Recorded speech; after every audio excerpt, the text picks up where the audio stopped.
Lapas Batam. Ya, Lapas Batam.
Dulu aja. Ini dulu.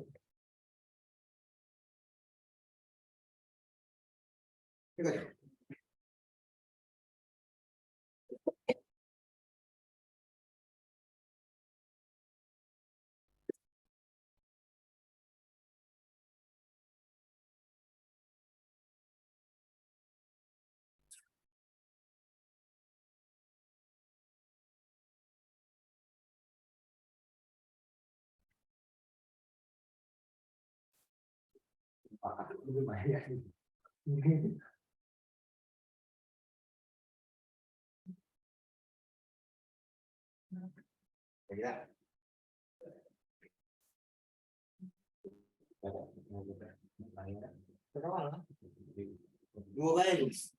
Dua kali. Iya, dua bela.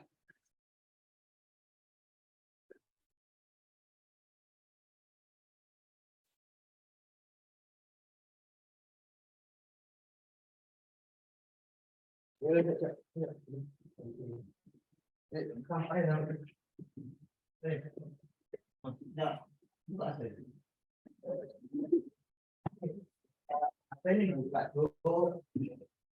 Dulu. Ini.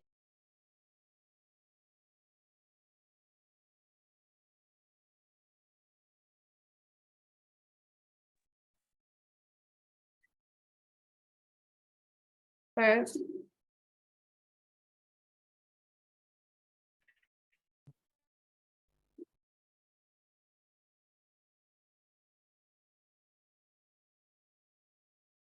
Assalamualaikum warahmatullahi wabarakatuh.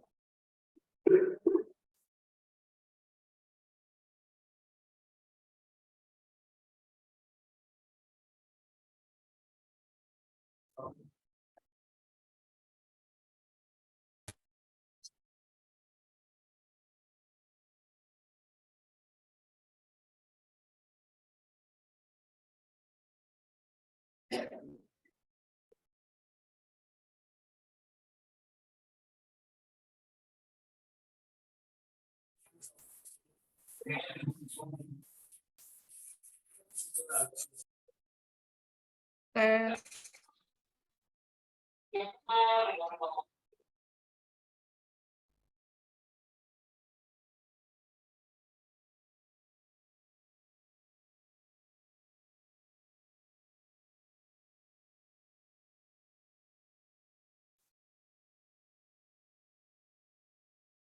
Assalamualaikum warahmatullahi wabarakatuh.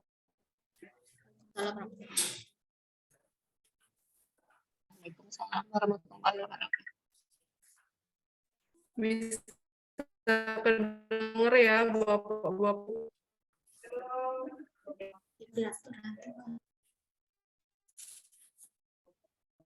Selamat pagi. Pagi.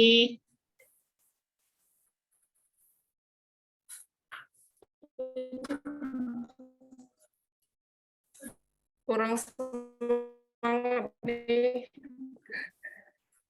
Serta COP. Pagi Bu Lydia.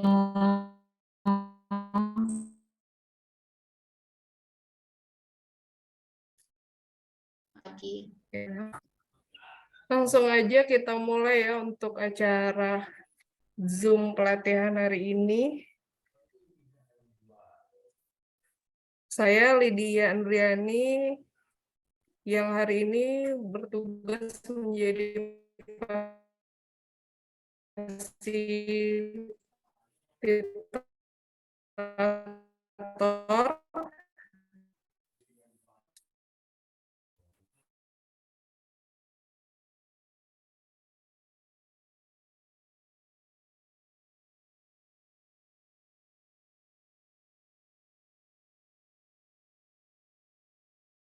Untuk pertemuan pagi ini, mari kita awali, kita berdoa bersama menurut agama dan kepercayaan kita masing-masing. Berdoa mulai.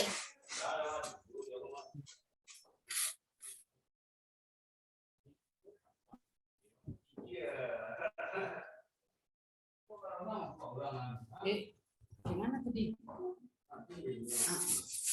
Selesai. Baiklah Bapak Ibu semua peserta COP,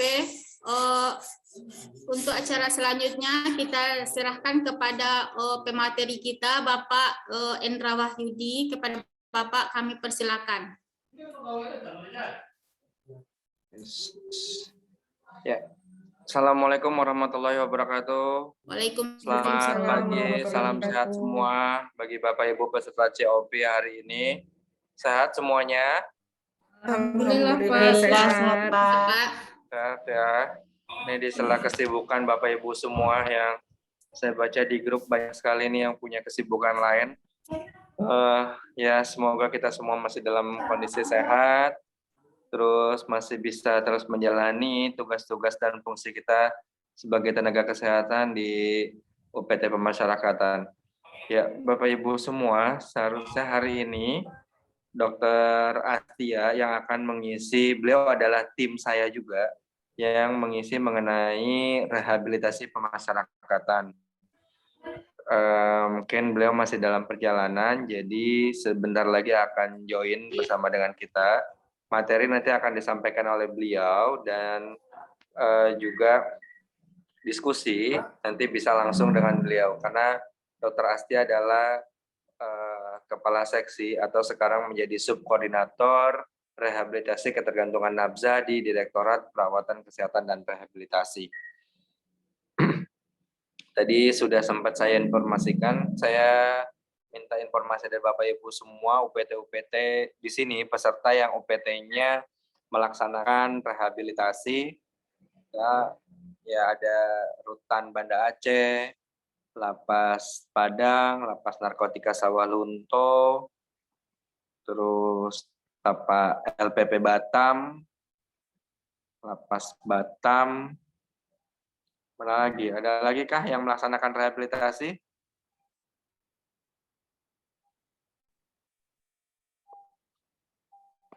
Selain yang saya sebutkan tadi. Jadi Pak, LPKA Pekanbaru Pak. LPK Pekanbaru. Oke.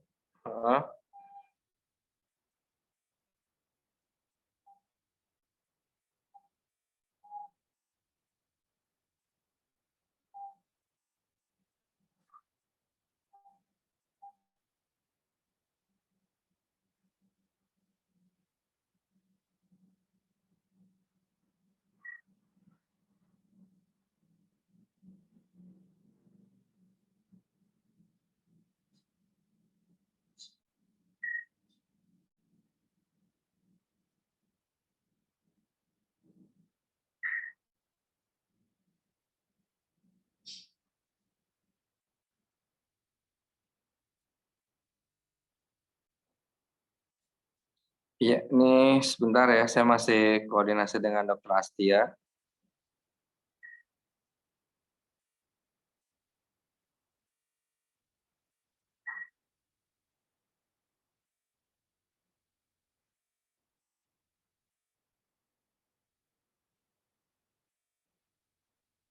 Oke, ya, alhamdulillah Dr. Astia sudah join bersama kita di sini. Selamat pagi, assalamualaikum Dr. Astia. Waalaikumsalam, Bapak Ibu. Mohon maaf terlambat. Ya, nggak apa-apa, Dok. Bapak Ibu semua, seperti tadi sudah saya sampaikan, Dr. Astia adalah eh, dulu kepala seksi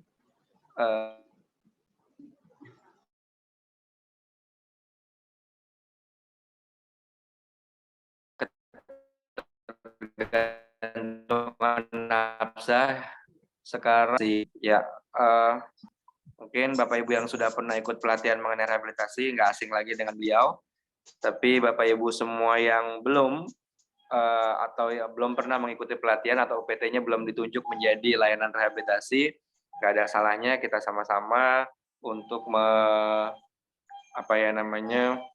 untuk mempelajari materi tentang rehabilitasi pemasyarakatan. Ya, kepada Dr. Astia, di sini ada ketua kelasnya itu Mas Rizal dari Rutan Banda Aceh. Moderatornya tadi ada Ibu siapa moderator? Santi Maria dari Lapas Padang, Pak. Iya, Ibu Antemadia dari Lapas Padang. Terus juga selain moderator ada siapa lagi tadi, Bu?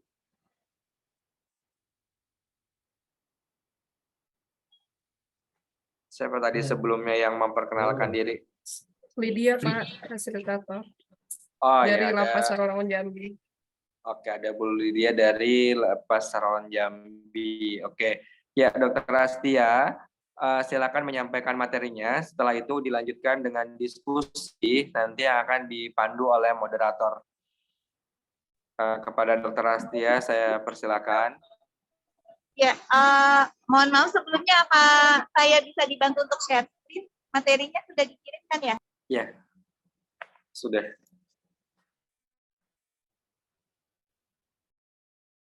Izin share screen Ibu, Bapak.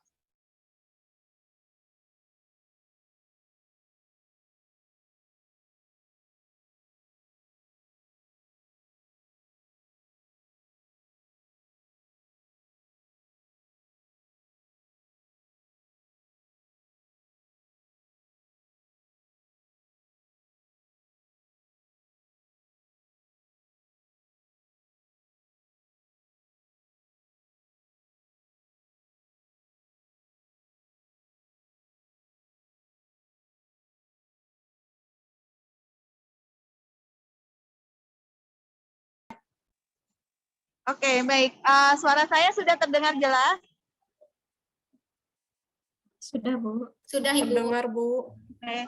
Baik, selamat pagi. Assalamualaikum warahmatullahi wabarakatuh. Waalaikumsalam. Terima kasih Warahmatullahi atas wabarakatuh. kesempatannya kali ini kepada panitia penyelenggara dan Bapak Ibu sekalian untuk saya berbagi cerita sedikit tentang rehabilitasi pemasyarakatan. Nantinya ini sebagai pengantar saja dari saya, kemudian selanjutnya kita akan lebih banyak diskusi ya Bapak Ibu.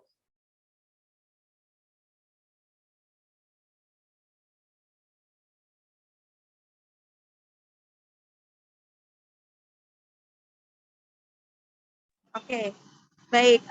Untuk dasar hukum, layanan rehabilitasi pemasyarakatan ini memang ada karena pertama adanya atau tingginya hunian di lapas rutan dengan latar belakang kasus narkotika, dan sebagian besar dari para narapidana kasus narkotika itu ternyata memang memiliki masalah adiksi terhadap zat narkotika. Kemudian dengan terbitnya Undang-Undang Nomor 22 Tahun 2022 tentang pemasyarakatan, layanan rehabilitasi itu menjadi salah satu dari tusi di pemasyarakatan.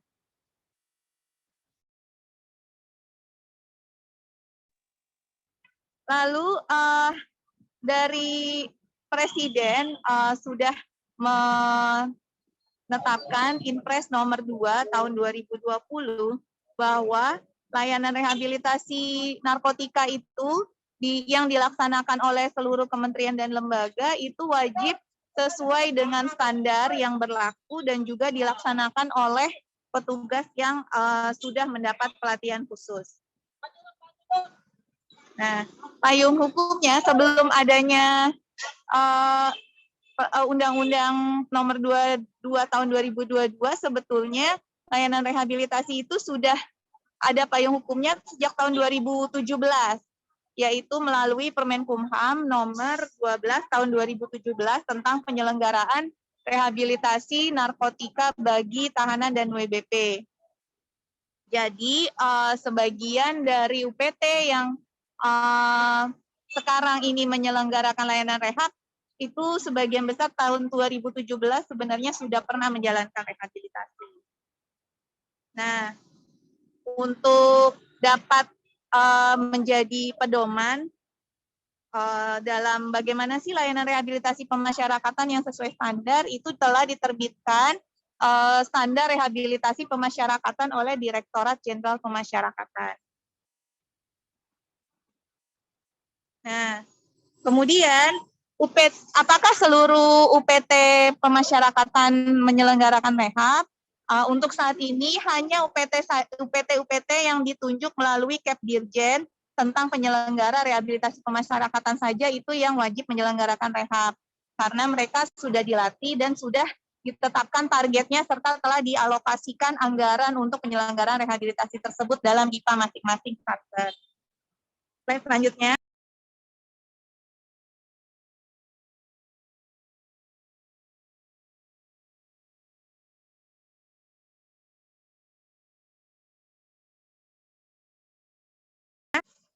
Nah, sebetulnya layanan rehabilitasi narkotika itu adalah sebagai pelaksanaan atau pemberian jaminan atas hak bagi tahanan dan WBP yang memiliki latar belakang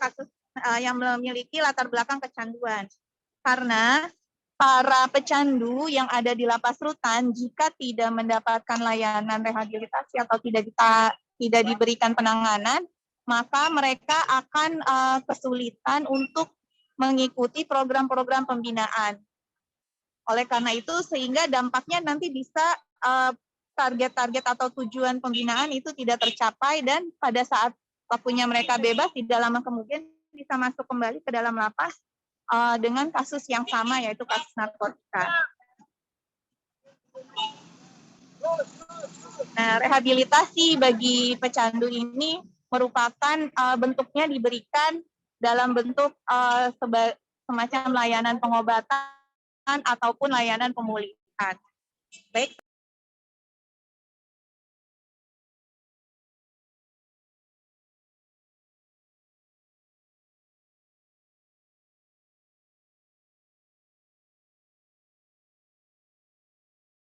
Selanjutnya.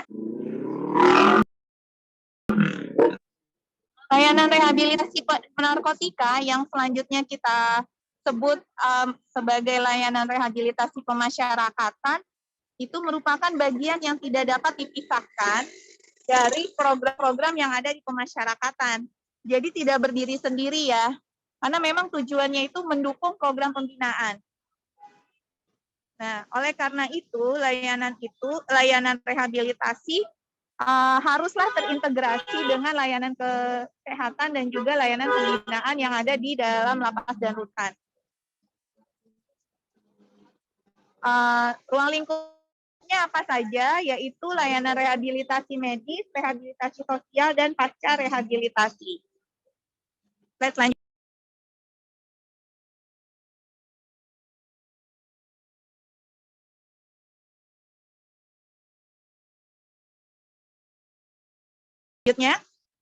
Nah, tadi ada yang termasuk dalam rehabilitasi pemasyarakatan itu ada rehab medis, sosial, dan pasca rehab ya. Nah, ini kita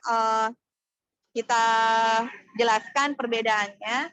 Kalau untuk rehabilitasi medis itu lebih fokus ke pengobatan. Jadi memberikan terapi farmakologi bagi pecandu. Nah, biasanya ini kriteria peserta rehabilitasi medis adalah pertama orang-orang yang memang masih dalam pengaruh zat.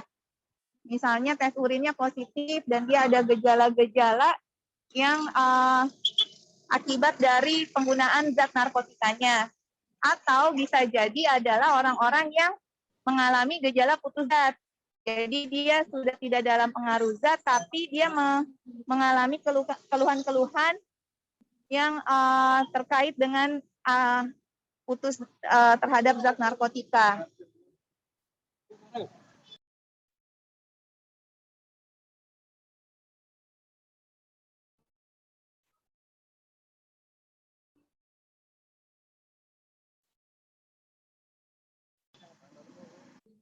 Kemudian pasca rehabilitasi adalah layanan perawatan lanjutan yang diberikan kepada orang atau narapidana ataupun tahanan yang sudah selesai menjalani rehabilitasi medis dan sosial agar kepulihannya itu tetap terus terjaga.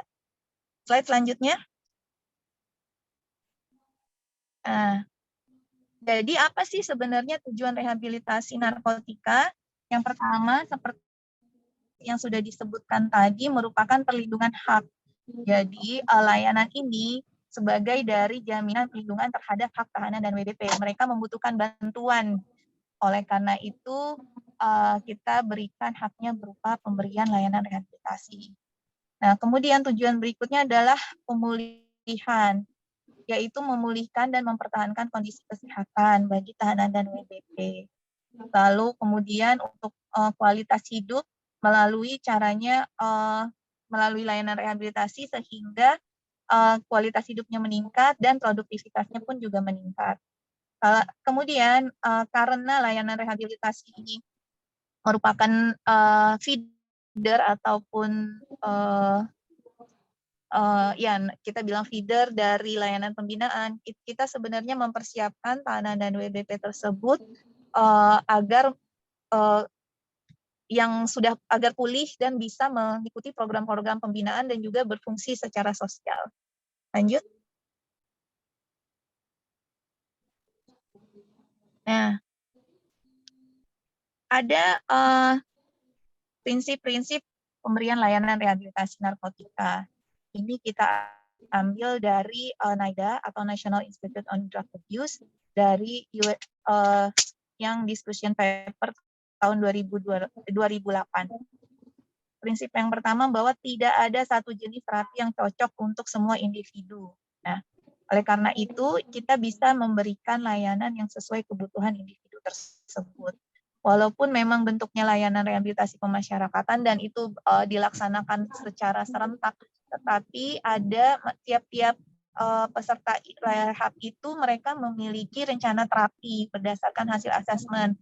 Nah, rencana terapi itulah yang sesuai dengan kebutuhan si pecandu tersebut. Di sini kemudian yang kedua adalah terapi harus tersedia setiap saat. Nah, ini maka ketika dia pecandu itu masuk di dalam lapas dan rutan, maka harus disediakan di dalam lapas dan rutan. Nah, terapi yang efektif memperhatikan berbagai kebutuhan individu dan bukan hanya fokus pada penggunaan zat atau nafsa saja. Jadi, maka di dalam layanan rehabilitasi pemasyarakatan, kita memberikan bentuk layanannya itu ada terapi medis dan intervensi psikososial. Terapi medis itu itu biasanya dilakukan oleh dokter di klinik, dan kalau misalnya lapas atau rutannya tidak memiliki dokter atau tidak memiliki dokter, maka bisa dirujuk. Gitu. Kemudian ada intervensi psikososial yang terdiri dari konseling adiksi, baik itu individu, kemudian bisa konseling keluarga, kemudian ada vokasional, rekreasional, itu bagi teman-teman yang sudah melaksanakan di lapas, jadi pasti punya gambaran bahwa kegiatannya banyak sekali sebenarnya. Kenapa? Yaitu karena kita tidak hanya fokus pada penggunaan nafsanya saja, bahwa satu individu itu memiliki berbagai kebutuhan ataupun dukungan yang sesuai dengan kondisi masing-masing. Nah, tadi saya sudah sebutkan bahwa ada rencana terapi. Nah, tadi rencana terapi dan pelayanan yang diberikan kepada individu itu harus ditinjau secara berkesinambungan. Jadi itu bisa saja berubah dan mengalami penyesuaian selama mereka 6 bulan menjalani rehabilitasi itu. Bisa aja nanti di tengah-tengah perjalanan kebutuhannya berubah. Oleh karena itu rencana terapinya juga perlu disesuaikan dengan kebutuhannya. Lanjut. Nah, kemudian preferensi klien dalam terapi untuk waktu yang cukup adekuat adalah hal kritis untuk keefektifan perawatan. Ini maksudnya adalah layanan rehabilitasi kalau implementasinya di masyarakatan kita itu layanannya itu 6 bulan. Oleh karena itu, pada saat pemilihan ataupun rekrutmen peserta rehab itu perlu diperhatikan sisa masa pidana. Paling sedikit yang sisa masa pidananya pada saat kita screening itu ya 10 bulan lah gitu. Dalam asumsi bahwa nanti kan kita screening di awal, kemudian nanti ternyata mereka ada tiba-tiba keluar SKPBCB, jangan sampai pas SK-nya keluar rehabnya tidak selesai gitu. Jadi biar belum tuntas proses pemulihannya. Nah, kemudian poin atau kunci dari layanan rehabilitasi itu yaitu adalah konseling individu dan terapi perilaku, karena yang mau kita ubah adalah perilaku adiksinya gitu.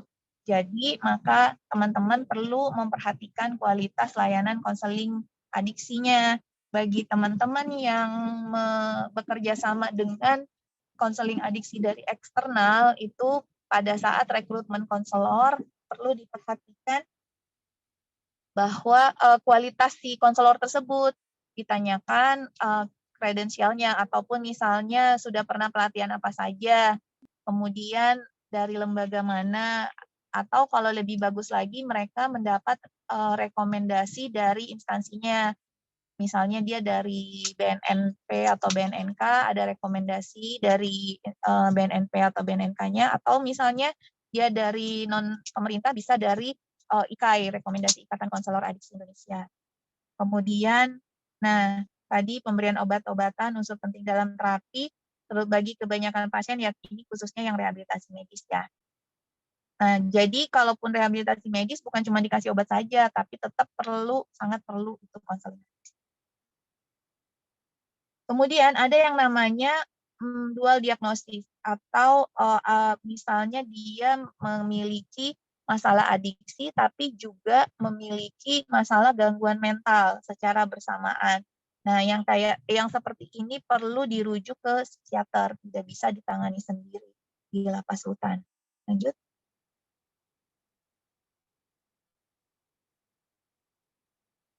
Slide selanjutnya. Oke. Nah, kemudian ini ada detoksifikasi medis, ya ini tadi buat yang mengalami masih dalam intoksikasi atau dalam pengaruh zat ya. Itu hanya tahap pertama dan kebanyakan sebagian besar dari para peserta rehab kita tidak dalam masa intoksikasi, jadi memang jarang dilaksanakan di lapas. Kemudian yang penting adalah memang mereka harus sukarela atau atas kehendak sendiri, tidak dipaksa agar efektif. Namun ini yang menjadi kendala karena di lapas rutan itu yang penyelenggara rehab kan ada target yang harus dipenuhi ya. Oleh karena itu saya sarankan perbanyaklah sosialisasi tentang layanan rehab, khususnya bagi para tahanan dan narapidana yang baru masuk gitu. Jadi mereka nggak tiba-tiba nanti langsung dipanggil untuk di screening. Jadi sebaiknya materi layanan rehabilitasi itu masuk dalam materi edukasi pada saat mapenaling. Jadi bukan cuma tentang dampak buruk nafsa, tapi misalnya kalau layanannya ada di PT, bisa disebutkan bahwa di sini ada loh layanan rehabilitasi. Jadi kalian yang memiliki masalah adiksi, kalian nanti bisa mendapatkan layanan di sini. Gitu. Kemudian selama menjalani terapi, penggunaan narkobanya tetap harus dimonitor, yaitu melalui tes urin ya. Tapi ini harusnya tidak terjadwal jadi insidental. Walaupun memang bulan 0, bulan ketiga, dan bulan ke-6, cuman kalau bisa jangan pemilihan waktunya itu tidak bisa ditebak oleh si peserta rehab. Nah, kalau lebih baik adalah di dalam layanan rehabilitasi itu perlu ada layanan untuk mengetahui status HIV, hepatitis B, C, TB, dan penyakit menular lain. karena ini merupakan penyakit-penyakit komorbid dari para pengguna nafsa. Lanjut. Oke. Ini dia komponen-komponen rehabilitasi. Ini tahapannya adalah yang pertama dilakukan screening dulu. Jadi kita mau lihat di antara WBP kita mana saja yang memiliki masalah dengan gangguan zat atau potensi penyalahgunaan zat. Lalu dari yang jadi kan misalnya ada 1.000, kita screening dulu. Nah, dari 1.000 itu mungkin dapatlah 200 orang untuk direhab. Nah, yang 200 itu yang nantinya kita assessment. Kita menggunakan formulir assessment yang standar, yaitu Addiction Severity Index atau ASI namanya. Dan untuk penggunaan formulir assessment ini tujuannya adalah untuk memperoleh gambaran masalahnya, karena walaupun sama-sama pecandu, tapi masing-masing itu punya masalah yang berbeda-beda gitu. Dan hasil assessment inilah yang menjadi landasan untuk membuat rencana terapi itu. Tadi, nah ini rencana terapi. Jadi ini merupakan pembuatan rencana terapi ini aktivitas bersama dan ada kesepakatan antara konselor dengan atau misalnya asesor misalnya dengan si calon peserta rehabnya gitu. Agar karena di sini ada target-target yang harus dipenuhi oleh si peserta rehab. Nah, ini yang perlu disepakati. Kemudian ada rencana rujukan kalau mereka memiliki ada kebutuhan yang tidak bisa dipenuhi oleh si penyelenggara layanan rehab. Misalnya ternyata ada penyakit komorbid nih, misalnya ada HIV. Nah, jadi di situ ada rencana rujukan ke dokter atau ke rumah sakit untuk pengobatan HIV.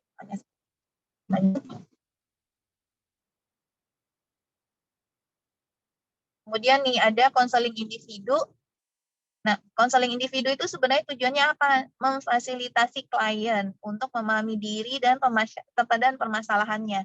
Jadi ini bukan hanya dengerin curhat dan nasihatin ya. Jadi kita memfasilitasi, jadi kita memberdayakan si peserta rehab ini gitu. Kemudian mengajarkan strategi perubahan dan keterampilan untuk mengidentifikasi masalah dan mendukung dalam proses perubahannya. Jadi bukan tanggung jawab konselor nih kalau si peserta rehab itu nantinya tidak bisa berubah misalnya. Oh masih positif berarti konselornya salah. Bukan di situ. Jadi mungkin yang perlu dievaluasi adalah mungkin bagaimana cara pada saat pembuatan rencana terapinya.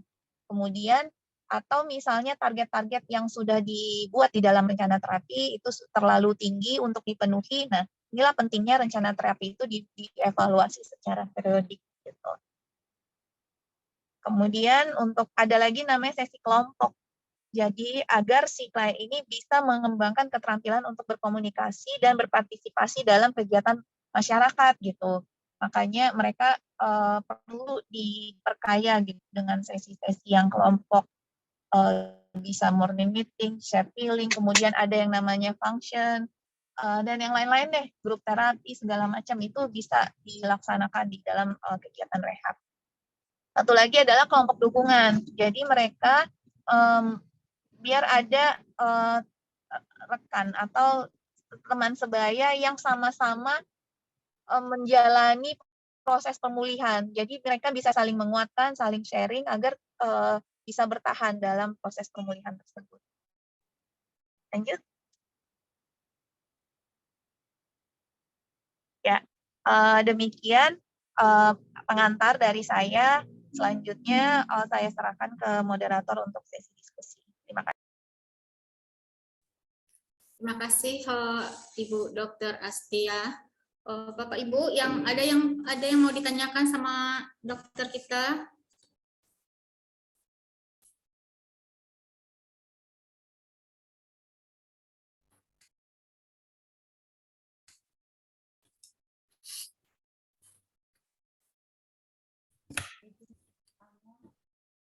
Bapak Ibu, penyangkut materi tadi ada yang mau ditanyakan Bapak Ibu? Sebagian besar kayaknya, sebagian ada yang lapas pelaksana rehab ya Bu? Ada Bu, sekitar berapa lapas ya? Tapi nggak semua lapas ya Bu ya. Pak Rizal nih dia baru aja pulang dari Jakarta nih. Mungkin Pak Rizal bisa sharing juga nih. Bagaimana kesan-kesannya setelah pelatihan?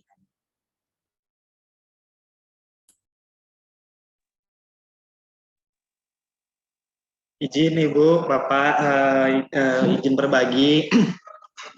UPT kami pada tahun 2022 ini pertama kali melaksanakan rehab medis.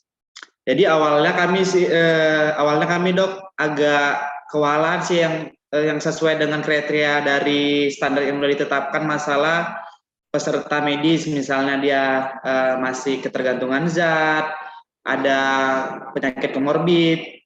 Awalnya kami sama Bu Eva itu, waktu Bu Eva masih di Rutan Banda Aceh, kami memang kesulitan Bu untuk mencari pesertanya. Tetapi kami akali dengan kami melakukan screening mental Bu, Dok. Jadi screening mental yang sudah ditetapkan sama Dirjen Pas juga. Jadi udah screening narkoba, screening mental, kita cari yang mana yang ada permasalahan di mental, gangguan mentalnya. Nah, itulah yang jadi calon bakal peserta rehab kita. Setelah udah dapat ada yang gangguan mental, baru kita melakukan asesmen oleh pihak ketiga ya, Ibu. Mungkin itu saja sih yang bisa saya bagi. Mungkin Bu Eva ada tambahan, karena sama-sama kami melakukan rehab waktu di Rutan Banda Aceh. Silakan Bu Eva. Assalamualaikum Ibu, selamat pagi. Waalaikumsalam, selamat pagi Bu. Ya. Sehat Bu? Alhamdulillah sehat Ibu. Jadi ini sedikit sharing ya Bu. Jadi tahun inilah ya, tahun 2021 UPT kami ditunjuk oleh Dirjen untuk melaksanakan rehab medis. Alhamdulillah Ibu, untuk rehab medisnya berjalan cukup baik Bu.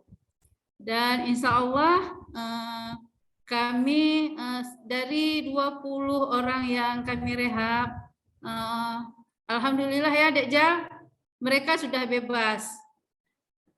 Jadi untuk itu Bu, masalah pemilihan ya WWP yang direhab itu cukup sulit Bu, karena rata-rata kan banyak yang di atas 2/3. Jadi kalau kriteria rehab itu yang 2/3 ya Bu. Cuman kadang-kadang itu tadi Bu, kalau yang enggak di 2/3 itu, harapan kita kalau yang di 2/3 itu Bu, selesai rehab dia bisa bebas. Tapi insya Allah Ibu, kami sudah berhasil. Itu saja Bu untuk sharingnya Bu. Gangguan mental ya? Kebanyakan mereka mengalami gangguan apa Bu? Iya Bu, jadi selama rehab itu setelah kami asesmen itu Bu, rata-rata mereka gangguan mentalnya itu Bu ya, karena sudah terbiasa dengan mengkonsumsi narkoba, selama masuk di dalam itu sering berhalusinasi Bu. Oh gitu.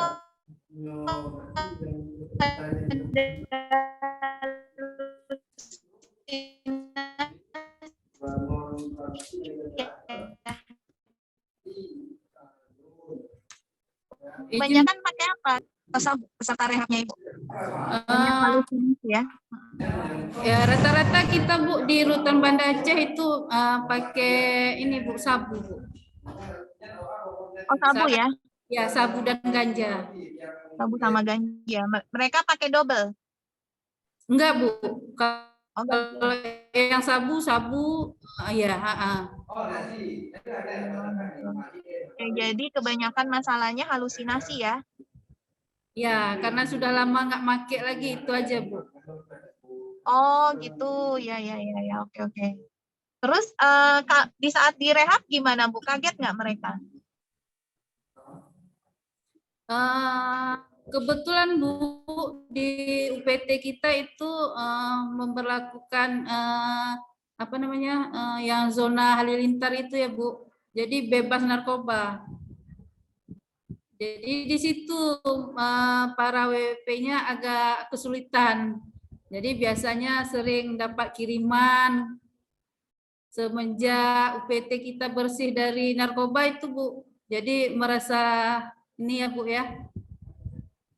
kurang sempat gelisah. tidak dapat tidak dapat ya, sempat gelisah Bu. Tapi alhamdulillah Iya. Bu, mereka sudah terbiasa. Dan waktu rehab pun mereka karena sering diberikan ini apa namanya ilmu-ilmu untuk cara-cara untuk menghalau halusinasi itu Bu dari Yayasan Getanyo Bu ya. Yayasan apa? Kita bekerja sama dengan Yayasan Getanyo ya, Dek Jal ya. IKAI sama Rumah Gatanyo Bu, Rumah Gatanyo itu yayasan rehab juga Bu, mereka juga bantu kita juga Bu. Ya. Oke. Iya, Terus jadi terus sama gangguan mental Bu, kita juga ada kerjasama sama dokter spesialis jiwa Bu. Jadi dokter tersebut ada sesi pertemuan sama peserta rehab dan juga ada ngasih terapi juga Bu, ngasih terapi kepada peserta rehab. Nanti mereka dokter jiwanya itu cuma kasih resep ke kita, nanti kita beli obatnya Bu di apotek gitu. Jadi alhamdulillah kebanyakan di sini saling support sih Bu, dari IKAI-nya, Rumah Gatanyo sama dokter spesialis jiwanya Ibu. ya. Jadi peserta rehabnya ngerasa ada manfaatnya gitu. Mereka bilang nggak? Oh banyak ada. Bu. Oh gitu. Iya.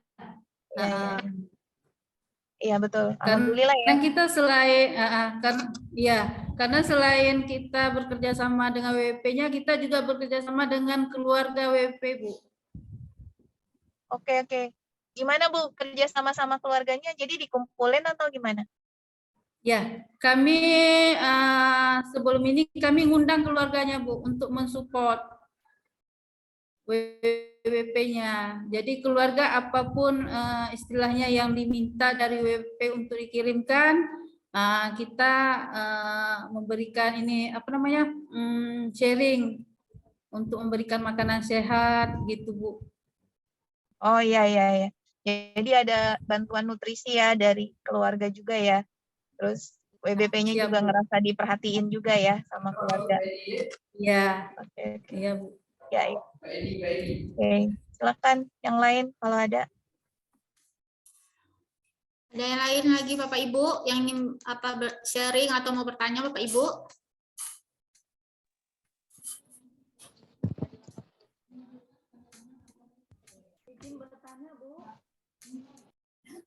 Ya, silakan Ibu Rosdiana dari Lapas Bengkalis.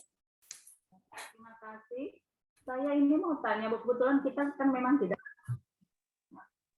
Kebetulan kita memang kan tidak punya program ini ya, program rehab medis untuk pengguna narkoba. Cuman ya kita di sini kan memang hampir 80% adalah pengguna narkoba. Jadi yang kami mau tanya di sini, ada nggak langkah-langkah dasar seperti yang sudah ini yang dilakukan, yang bisa kami lakukan di sini untuk walaupun kita tidak punya program rehab, tapi kami setidaknya bisa untuk ada sedikitlah pengetahuan supaya kita bisa memilah mereka, karena tingginya mereka di sini yang narkoba sekarang membuat kita susah sih, yang kadang OD lah, kadang kadang mereka seperti yang Ibu tadi Pak bilang tadi, halusinasi seperti itu. Jadi ada nggak teknik-teknik dasar yang bisa kita lakukan seperti itu? Terima kasih Ibu. Baik, Bu Rosde, saya udah kenal Ibu dari lama tapi baru sekarang bisa ketemu lewat Zoom. Bu Rosde perawat kan ya di Lapas Bengkalis ya? Iya. Perawat itu. Iya. Ibu sangat berdedikasi nih untuk WBP-nya, pegang program HIV sama TB ya, Bu? Ya, Bu, program HIV sama TB, Bu. Dan rata-rata mereka punya background narkoba kan ya? Siap, iya, Bu.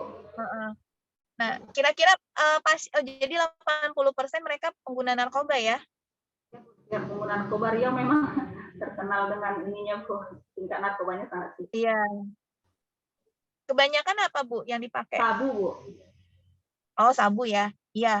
Nah, gini, jadi yang pertama, memang ini tantangan ya. Tadi seperti yang saya sebutkan, kalau orang dengan masalah adiksi, mereka tidak ditangani kecanduannya, inilah jadinya jadi tantangan nih untuk layanan perawatan maupun pembinaan ya. Mau disuruh misalnya suruh tertib ikut aturan kan susah ya Bu. Sangat susah. Ah, terus misalnya dia ODA suruh minum obatnya teratur itu pun susah ya. Nah, jadi kesadaran untuk dia sehat itu kan masih rendah jadinya gitu, betul. Jadi memang ini nggak bisa dilaksanakan sendiri ya. Jadi memang perlu ada mitra. Kalau boleh tahu di dekat Lapas Bengkalis itu ada misalnya BNNK kah atau rumah sakit RS jiwa atau RS jiwa terdekat ada nggak Bu? Tidak Bu, kebetulan kami pulau Bu, jadi di pulau ini BNN-nya juga sudah dulu pernah ada BNN di sini, tapi sekarang sudah tidak ada lagi Bu. Jadi kita memang tidak ada rumah sakit, dokter jiwanya saja pun baru tahun ini ada Bu, dokter jiwa.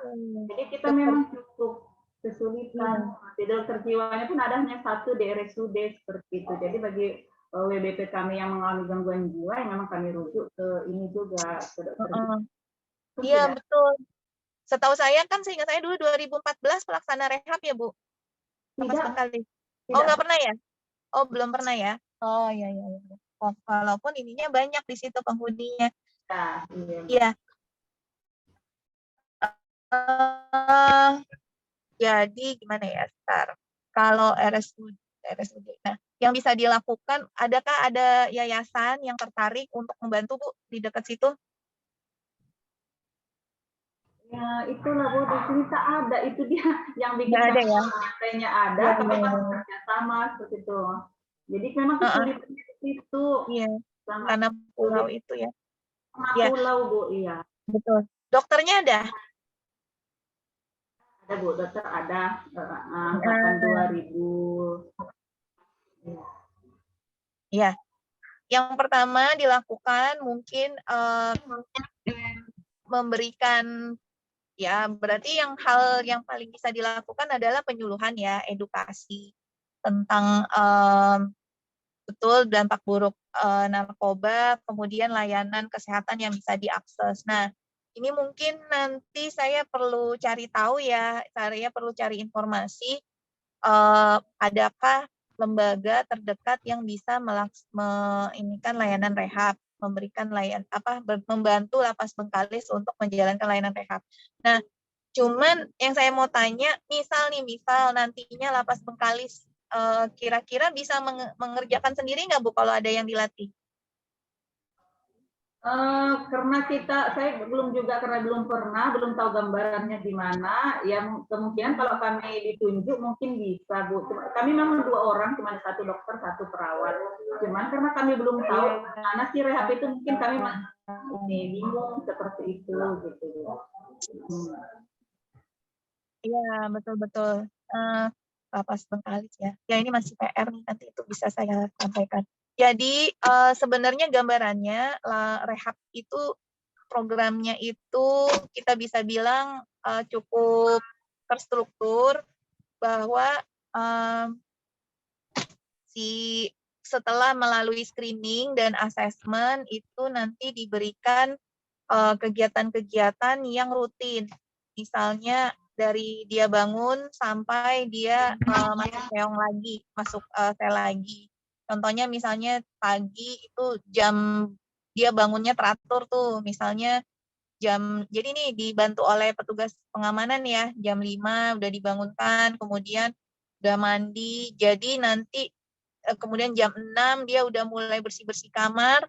Nah, begitu petugas rehabnya masuk, sekitar jam 7 itu udah bisa mulai morning meeting gitu.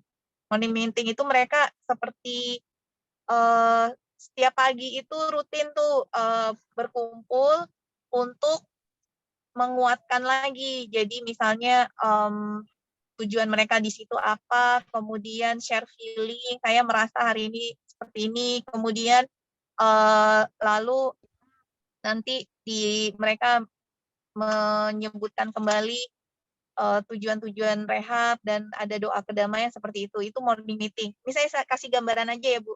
Kemudian nanti ada dijadwalkan untuk ada yang sesi grup, tergantung dari konselornya nih ataupun dari instrukturnya mau bikin apa.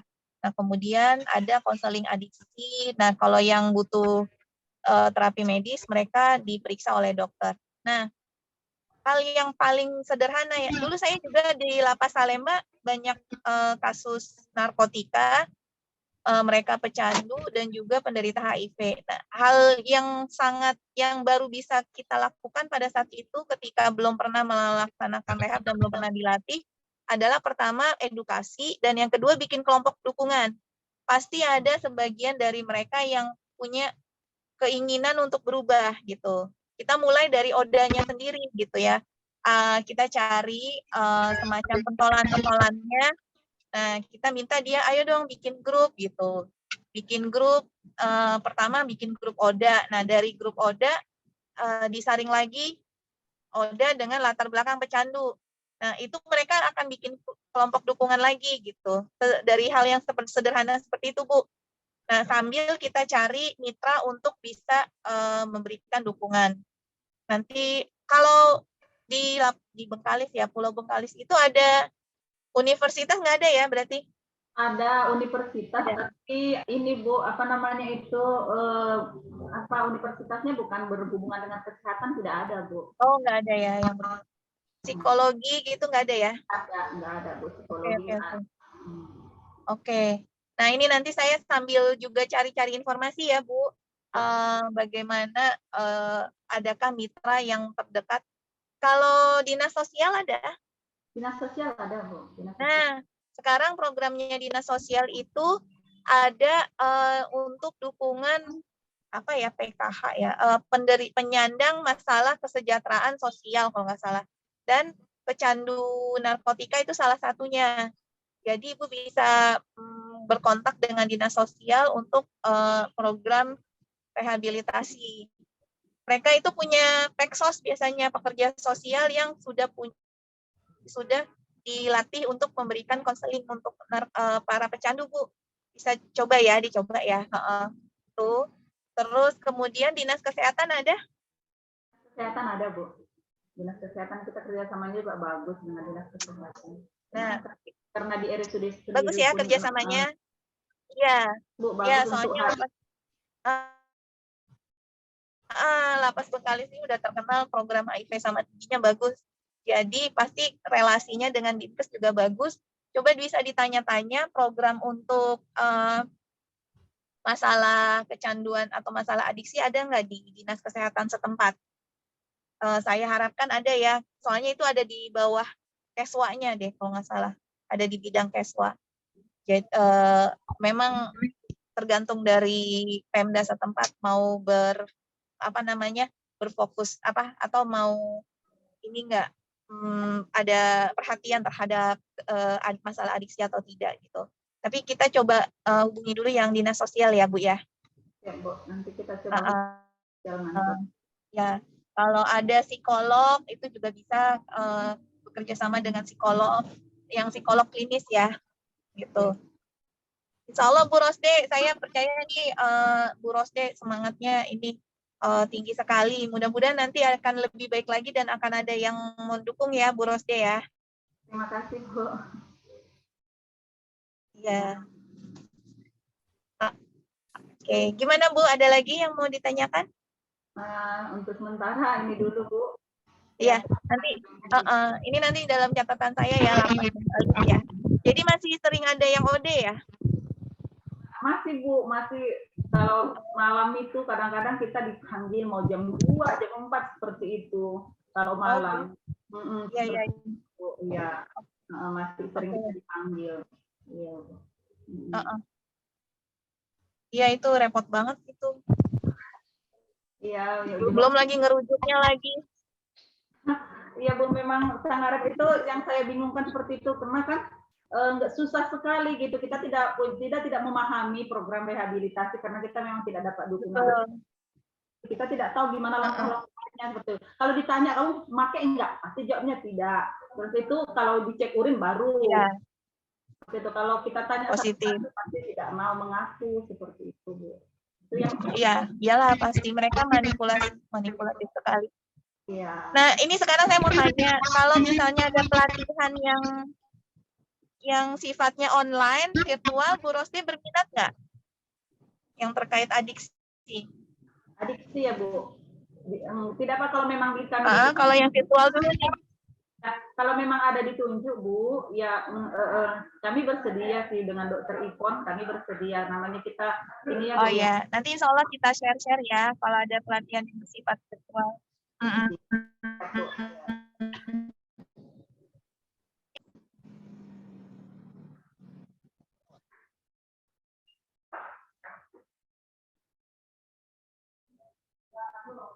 Terima kasih Bu sebelumnya Bu. Ya, sama-sama Bu, semangat terus. Ayo silakan yang lain. Bapak Ibu, masih ada yang mau bertanya atau sharing Bapak Ibu?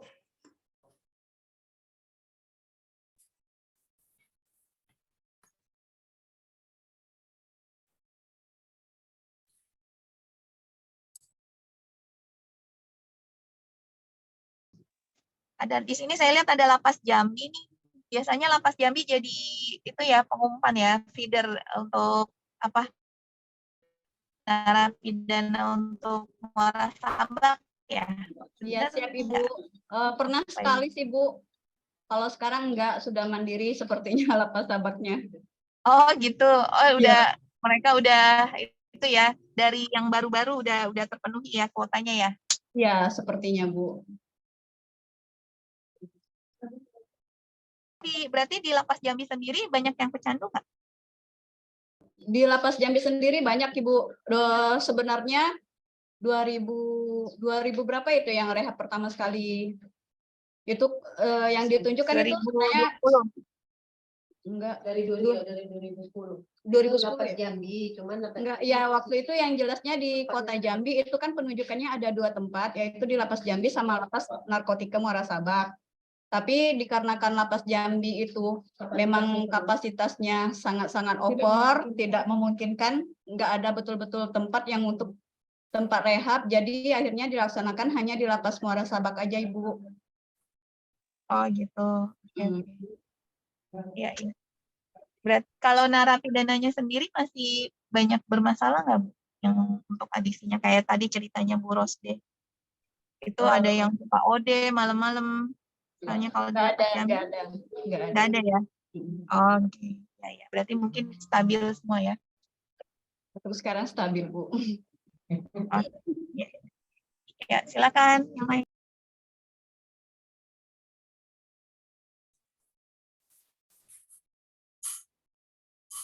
Masih ada Bapak Ibu yang mau ditanyakan sama Dokter Astia?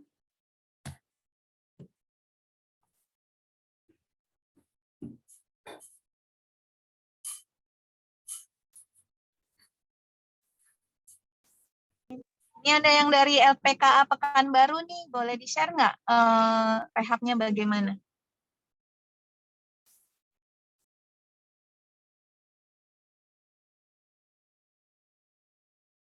LPKA Pekanbaru kan pelaksana rehab juga ya, cuman untuk anak atau remaja gitu. Saya sebenarnya pengen dengar sih seperti apa sih pelaksanaan rehab di LPKA.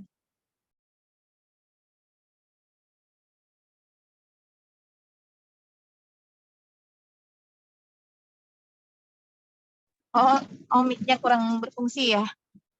Oke.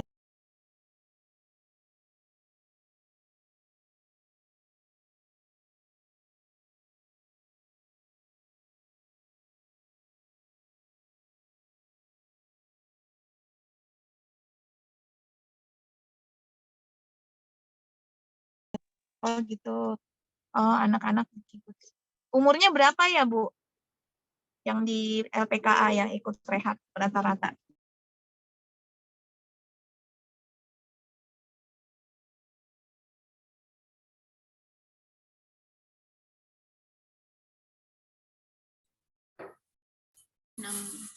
Jadi remaja ya. Masa masih suka ngelawan, masih mencari jati diri, terus masih apa tuh namanya? ikut-ikut temen ya Bu ya. Ada tantangannya nggak Bu? Kira-kira kalau untuk remaja?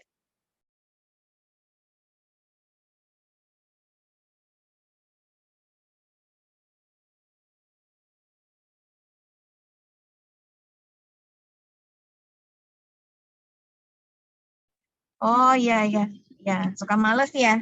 Iya betul-betul. Mesti digeprak-geprak. Mereka mungkin kesadaran untuk mengikuti kegiatannya masih susah ya Bu ya, motivasinya mesti dari petugas ya.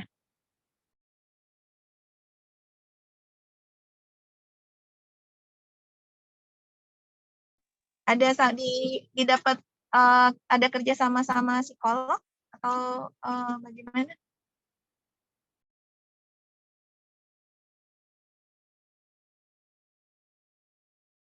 Oh BNN. Oh kalau dengan BNN berarti mereka ada program khusus remaja ya. Jadi beda ini sama orang dewasa ya Bu ya. Iya, betul. Dari orang tuanya mereka dukung nggak Bu?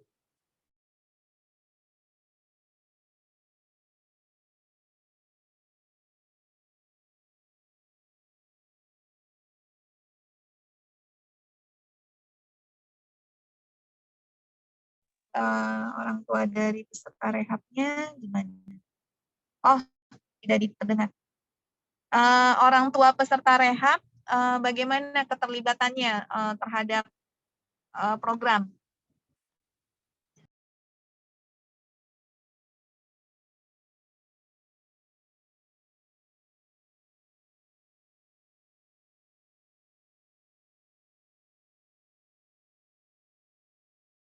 Ya, bagus ini. Soalnya khususnya pada remaja memang sangat perlu dukungan orang tua karena nanti bebas dari LPKA, mereka kan sebagian besar kembali ke orang tua ya. Jadi orang tuanya perlu diberi edukasi nih bagaimana mendampingi anak yang mengalami masalah adiksi gitu. Nah ini dari Pak Rizal kalau nggak salah itu ya konselor kan ya kemarin. Konselor apa instruktur? Ini Ibu, konselor Ibu. Nah, ya jadi yang para konselor ini jadi penting ya untuk mengedukasi keluarga dan juga memberikan apa ya pemahaman bagi keluarga bahwa ada perbedaan. Maksudnya gini, kita perlu memperhatikan gaya kita berkomunikasi dengan anggota keluarga yang memiliki masalah adiksi.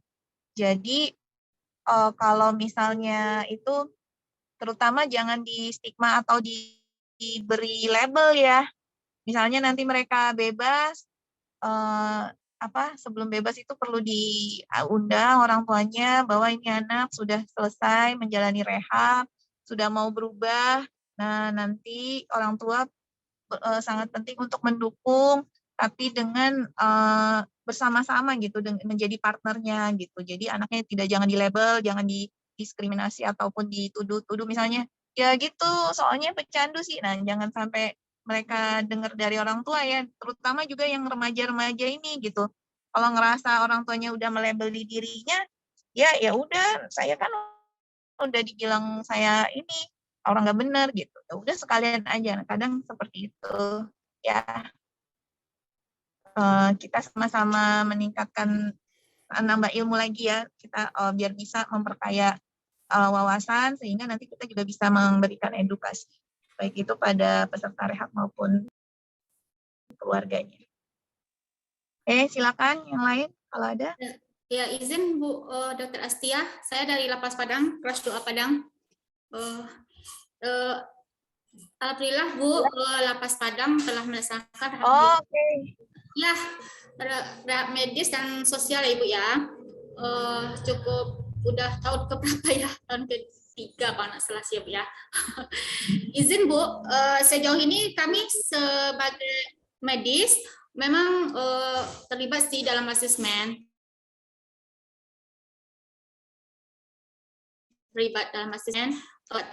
Satu pertanyaan saya, sejauh manakah para medis atau medis di lapas yang terlibat dalam program rehab gitu. Soalnya pelatihan konselor adiksi atau yang menyangkutnya rehab yang kami dari medis ini nggak pernah ditunjuk gitu. Itu yang kami nggak ngerti gitu. Mohon Bu pencerahannya Bu, mungkin bisa perbaikan untuk lapas Padang Bu. Ya, udah lama. Iya, bagus Bu Santi, terima kasih nih pertanyaannya.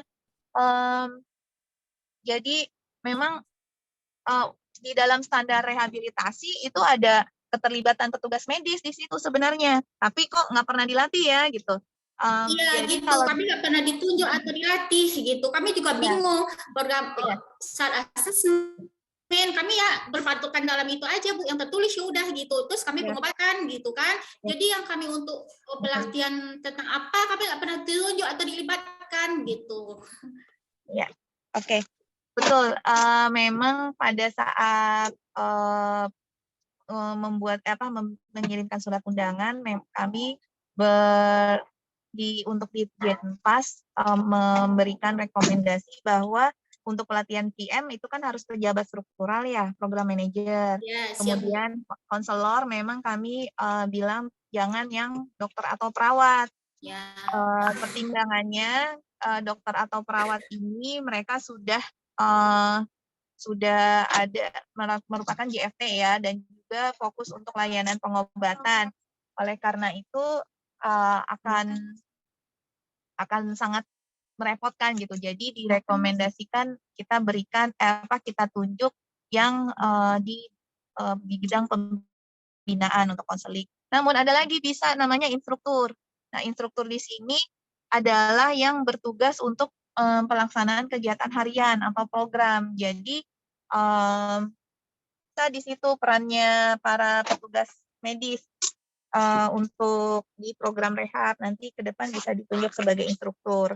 Walaupun memang ada beberapa lapas yang tetap menugaskan dokter atau perawatnya tuh untuk kegiatan pelatihan konselor adiksi gitu. Gitu ya, Bu. Ya. Nah, sebenarnya perannya di mana sih gitu? Perannya ya di petugas medis itu ya lebih ke arah ke layanan pengobatan dan juga untuk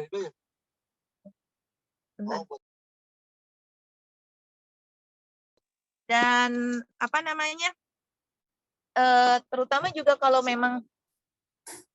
misalnya nanti ke depan bisa ikut pelatihan asesmen, bisa itu membantu untuk di layanan rehabilitasi.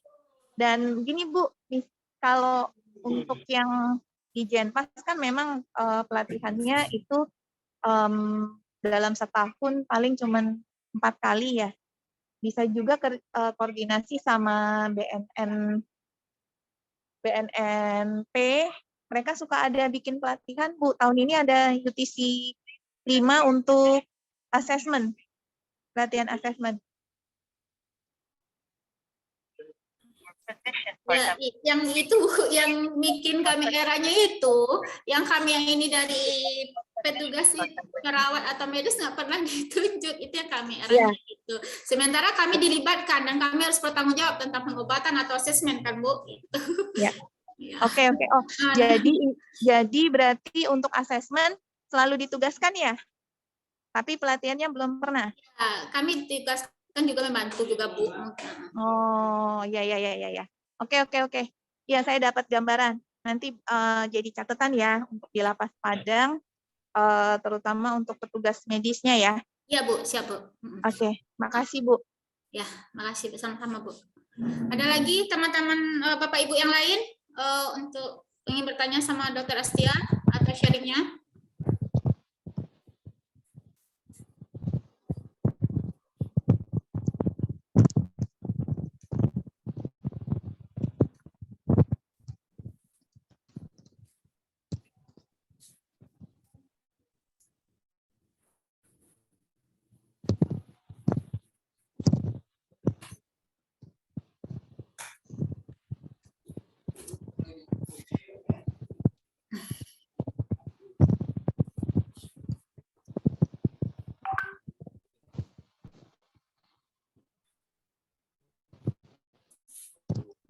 Bapak Ibu, masih ada yang mau ditanyakan Bapak Ibu? Atau pengalaman? Mungkin karena nggak semuanya Ya, penyelenggara betul. rehab jadinya kurang ini ya, kurang bisa Kurang ngebayangin ya Bu. apa yang mau tanya bingung ya Bu ya, Dari lapas, karena tidak mau nanya pun bingung. Iya. Iya betul. Heeh. Tapi yang jelas gini, pesan saya walaupun teman-teman tidak bertugas di UPT yang menyelenggarakan rehab, coba ditengok gitu di P-nya. Seperti Bu Rosde tadi, ternyata banyak kok di napi saya ini memiliki masalah adiksi ya, masalah kecanduan gitu. Dokter Astia, izin bertanya. Selamat pagi, Dok. Oke. Oke, silakan. Izin Selamat pagi, Bu. Iya, baru. Oh. Ya, kami sudah menjalani program rehab, Bu, dan yang menjadi ini sharing kali ya, Bu. Jadi permasalahan kami ketika pelaksanaan program rehab itu, kami kan udah ada tim Pokja tuh, Bu.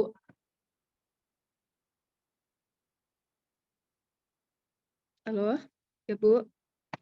Kami kan sudah ada tim Pokja. Jadi selama penyelenggaraan program rehab, untuk yang pelaksanaan penyelenggara program rehab, ya orangnya ya itu doang, Bu. Jadi itu sih teknisnya kurang apa Bu, kurang adanya itu karena masing-masing instrukturnya kan kami instruktur yang udah terlatih baru 1 orang gitu kan, Bu. Terus melibatkan lebih banyak yang berperan ya konselornya, tim medisnya, sama PM-nya. Jadi untuk program rehab yang ada, ya untuk petugasnya ya itu gitu Bu. Nah, yang untuk masalah ke WBP-nya ketika setelah kami kan belum ada khusus Bu Rini. Ya. ruangan untuk rehab. Suaranya nggak kedengeran. Halo? Kami kan belum ada ruangan khusus untuk rehab itu, Bu. Nah, jadi ketika mereka Sebentar, maaf, ini saya bermasalah ininya. Bentar Bu Rini, tadi saya kepotong tadi penjelasannya. Siap, Bu.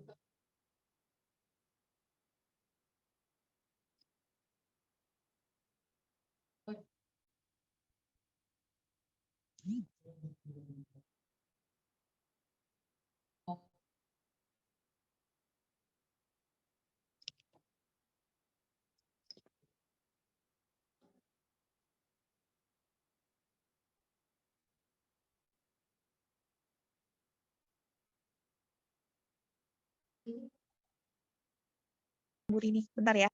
Halo, bisa dengar suara saya? Ya Bu, dengar Bu. Iya, maaf Bu Rini, tadi saya dengar sedikit penjelasan dari Bu Rini tentang peserta rehab yang orangnya itu saja, sama petugasnya sudah ditunjuk, seperti itu ya Bu? Iya Bu, kami kurangnya petugas yang untuk Terus gimana Bu?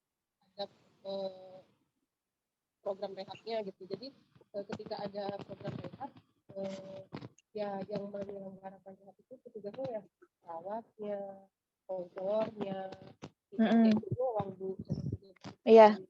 Lebih kurang diizinin sih Bu untuk pegawai lain. Oh, kurang terlibat ya? Nah, jadi ketika ada seperti acara rehab, ya orang tahunya ya itu kan urusan. Ya.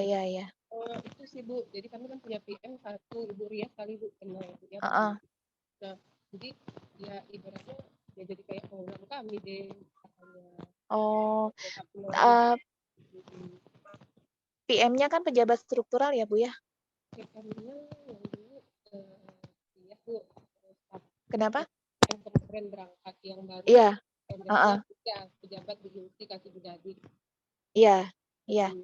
Terus Bu, yang kedua, kami sangat antusias untuk adanya program rehab, adanya setiap tahun gitu ya Bu ya, kemarin yang WBP-nya juga kenal gitu kan. Nah, yang menjadi permasalahan kami kan belum adanya gedung khusus ya Bu, ruangan tamu khusus yang memang terpisah dari mereka dengan teman-temannya. Jadi ketika mereka selesai program rehab, mereka kembali lagi lah bergabung dengan teman-teman. Oh iya. Jadi apa yang Betul. mereka dapatkan selama rehab itu bahagia. Nah ini kan Iya. udah sering udah selama ini mereka udah belajar kayak mana itu ya untuk lebih bertanggung jawab, disiplin, dia Iya, belajarin lah. betul. Jadi ya kembali lagi Iya. beberapa kali ya diadakan rehab, kita kan sudah melibatkan konselor-konselor dari IKM-nya gitu kan, bagus Iya, lah. iya. Nah, ketika ya banyak lagi kita bilang, Iya. kadang itu yang membuat kami seperti kami yang memang ada di situ, ada di program itu, kadang aduh gitu. Sementara kita kan belum keluarin dana juga untuk konselornya gitu kan, jadi Iya, seperti iya, saya paham. Jadi kita kayak itu ya, kayak udah capek-capek terus ya udah bagus-bagus WBP-nya 6 bulan direhab, terus pas balik lagi pakai lagi. keluar dana Kita lagi aku. iya. Kalau Betul. kesadaran mereka itu untuk udah bebas udah lupa mereka. Makanya kami sekedar konseling gitu aja, nanti kalau udah bebas seperti ini. Ya kalau diingat mudah-mudahan ingat. Iya. Jadi jadi gini, kalau saya ini ya dapat sharing-sharing juga ya dari UPT lain, bagaimana sih untuk mempertahankan kepulihan bagi peserta rehab yang sudah selesai. Bentar.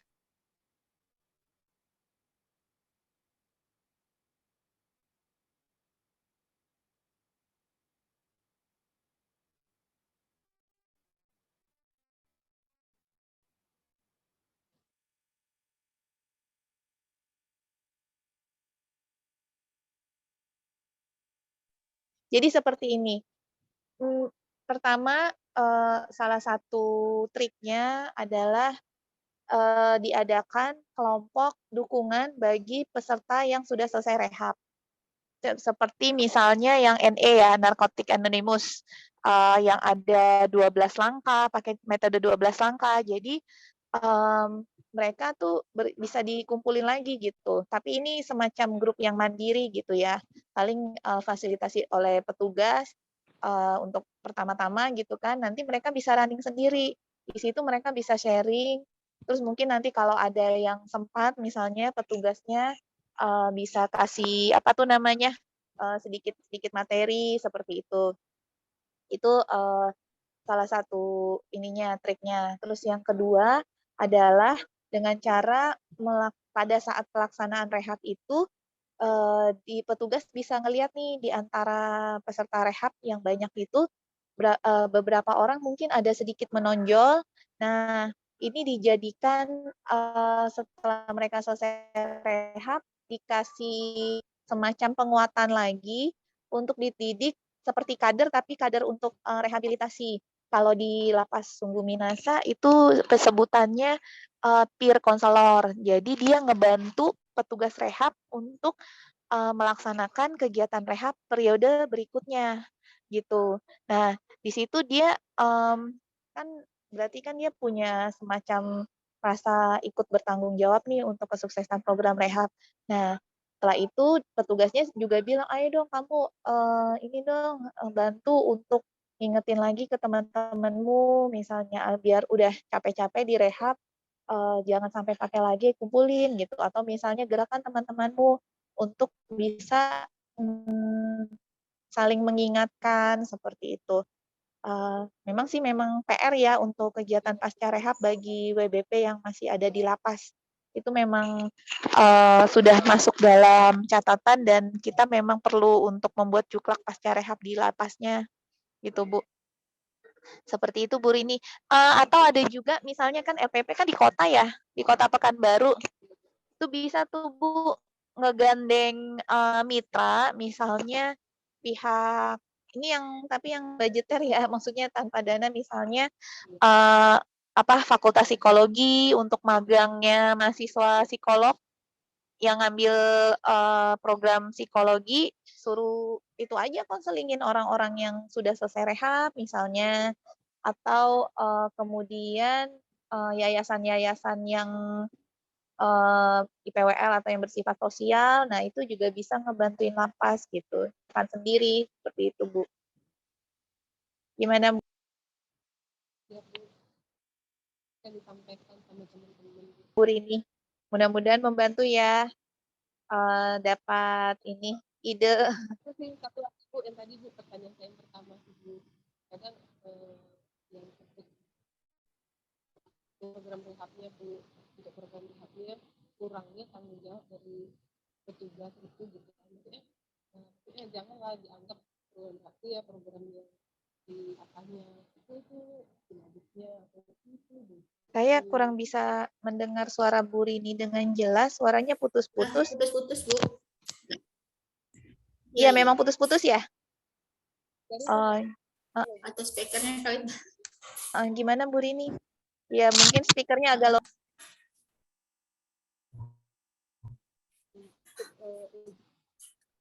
Nggak terdengar ya Bu Rini? Bu, izin Bu untuk yang tadi Bu.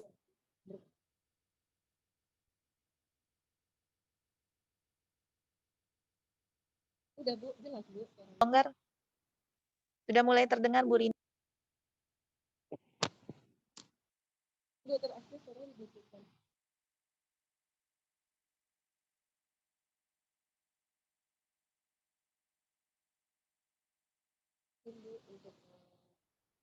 Untuk program rehabnya. Nih, dicoba dulu. Nggak kedengeran Bu Rini, maaf. Ibu sudah terdengar Bu. Sekarang baru jelas. Baru dengar tuh Bu. Iya. Berarti speaker itu masalah Iya. Bu. Gini Bu, satu lagi Bu, maksudnya untuk kami mungkin ada pengarahan dari Dirjen Pasnya atau dari Ibu tim yang rehab dari pusatnya untuk ditekankan lagi, mohon izin Bu, untuk ditekankan kami ini petugas rehabnya tuh ya orangnya petugasnya ya maksudnya sama-sama lah bertanggung jawab. Jadi misalnya tugasnya si Bingkemas Watnya atau si PM-nya atau tuh itu tuh si medisnya, maksudnya siapa yang udah ada di Pokja kami itu itulah maunya bersama-sama gitu loh. Itu yang kurang mungkin di lapas lain apa seperti itu saya nggak tahu Bu, tapi kalau di kami ya jadinya itu kalau misalnya udah ada rehab ya taunya PM, konselor, perawatnya gitu. Oh, betul. Padahal yang di SK orangnya banyak ya Bu. Yang di SK Pokjanya isinya banyak, tapi yang aktifnya cuma beberapa orang ya.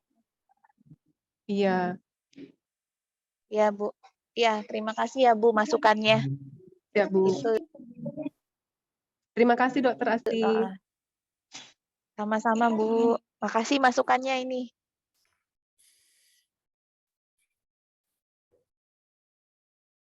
Ada lagi yang mau ditanya Bapak Ibu masalah rehab?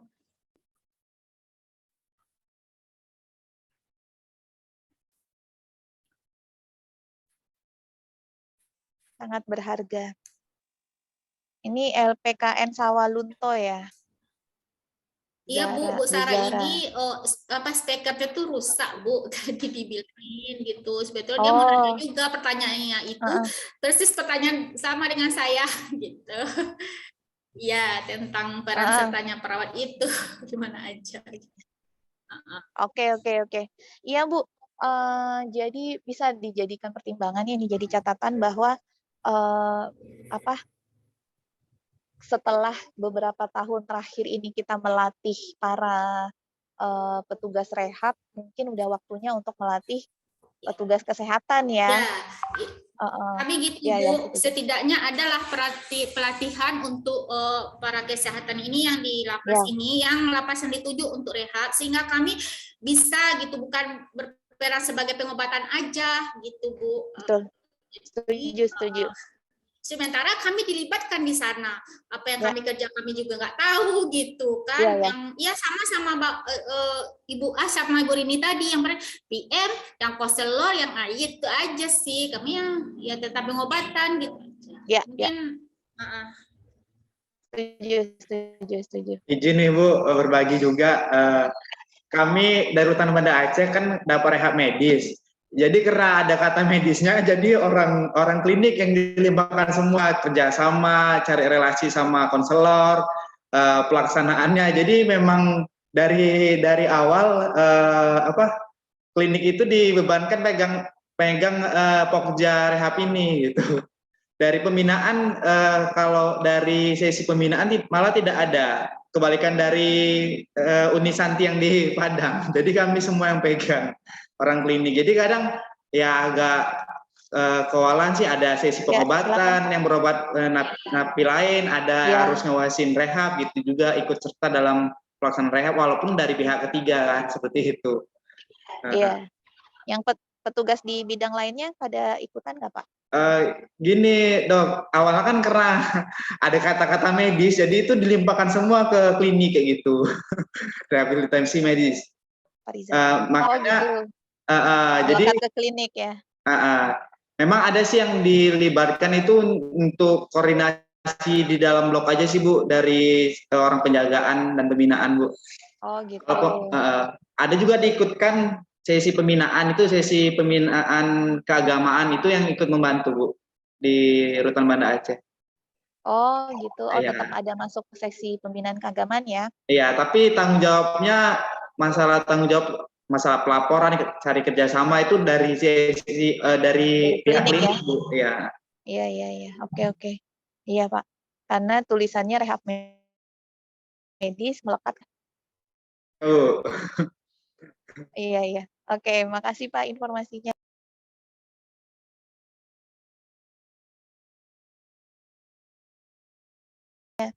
Ada lagi, teman-teman?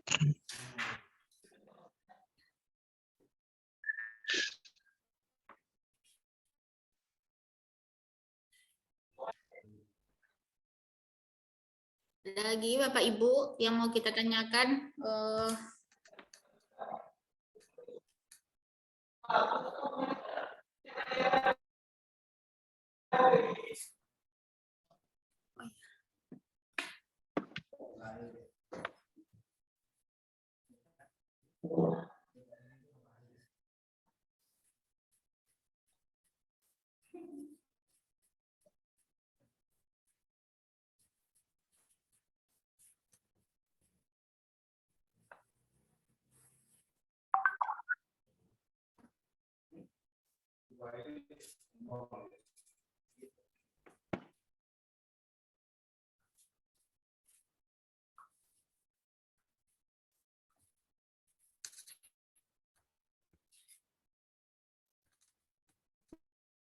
Bapak Ibu, masih ada yang mau ditanya masalah rehab? Ini waktu telah menunjukkan apa nih? 11.30 sampai. Ada Bapak Ibu? Oh iya.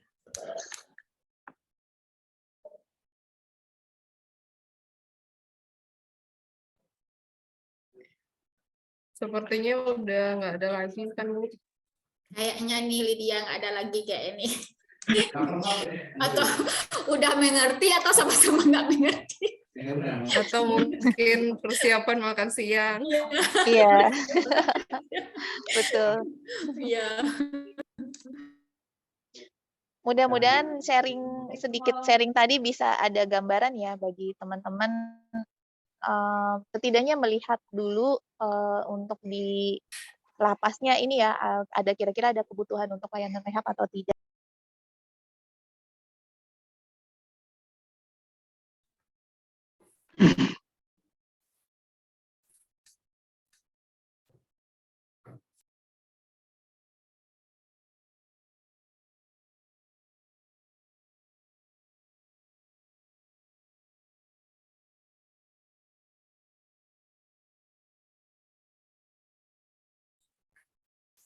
Bapak Ibu, masih ada yang mau ditanyakan?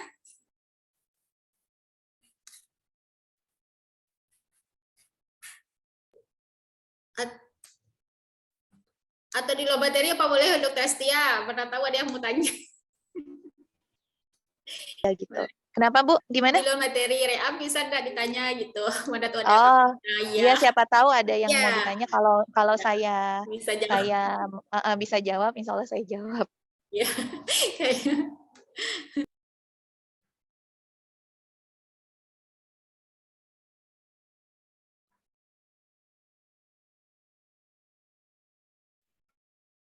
nggak apa-apa silakan. Tapi kalau misalnya nanya ini apa soal dupak, mohon maaf ya kalau saya kurang paham. Aduh.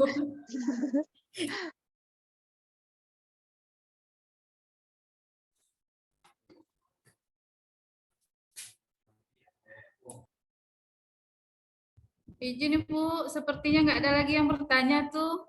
Kayaknya memang mah nggak ada nih yang Iya. bertanya. Karena Iya. jam sudah menunjukkan untuk isoma ya Bu. Iya, betul. Oke. Mungkin kapan-kapan kalau misalnya ada yang mau ditanya bisa japri atau ini pada sesi berikutnya ya.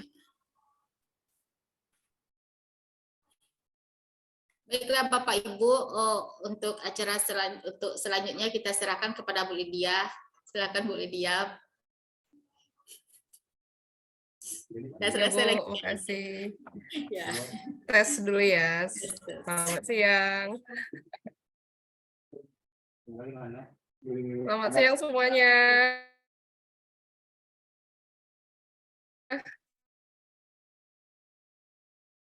Semangat ya.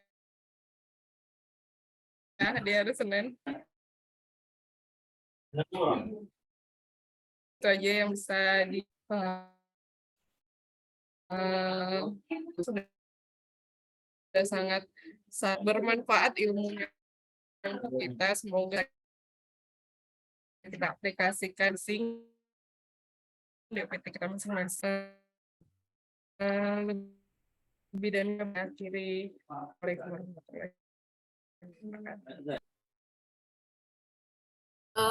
Dokter Rastira adalah mudah-mudahan bisa hadir di COP hari kali ini. Sharing dari saya bisa Ibu sekalian. Ya, Bu.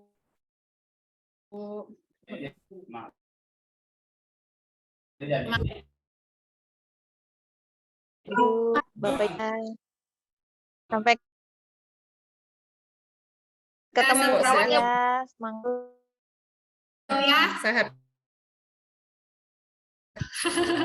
Berikutnya ya bisa. Ya, Ada. ya.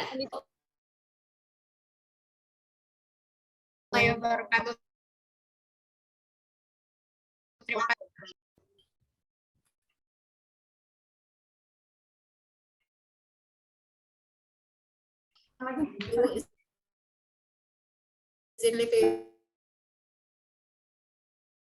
Izin Bapak Ibu, saya akan informasi.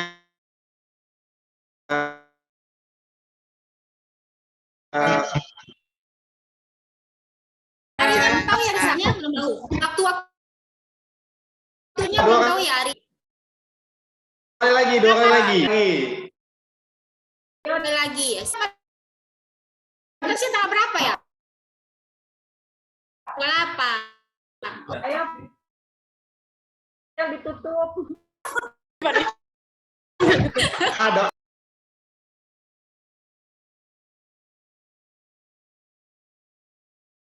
Ada asinan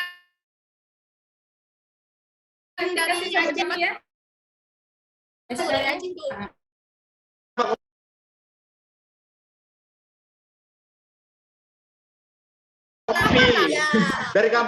Dari kampung Bu Epa tuh, buah pala tuh banyak. Bu Epa. Nggak ada nih foto bersamanya nih. Foto.